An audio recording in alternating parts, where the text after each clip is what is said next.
بسم اللہ الرحمن الرحیم۔ اچھے نام کے متعلق حدیث مبارک۔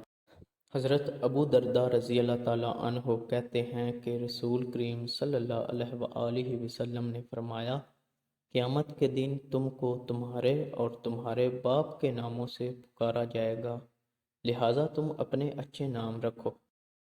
حدیث کے مطابق کون سے نام بہتر ہیں؟ حضرت ابن عمر رضی اللہ تعالیٰ عنہ کہتے ہیں کہ نبی کریم صلی اللہ علیہ وآلہ وسلم نے فرمایا، اللہ عز و جل کے نزدیک تمہارے ناموں میں سے سب سے زیادہ پسندیدہ نام عبداللہ اور عبد الرحمن ہیں۔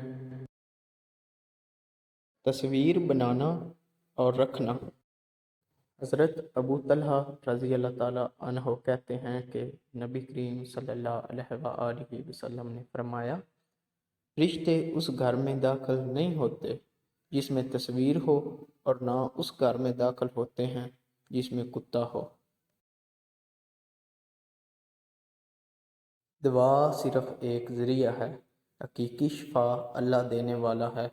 حضرت جابر رضی اللہ تعالیٰ عنہ کہتے ہیں کہ رسول پاک صلی اللہ علیہ وآلہ وسلم نے فرمایا، ہر بیماری کی دوا ہے، لہٰذا جب وہ بیماری کے موافق ہو جاتی تو بیمار خدا کے حکم یعنی اس کی مشیت و ارادہ سے اچھا ہو جاتا ہے۔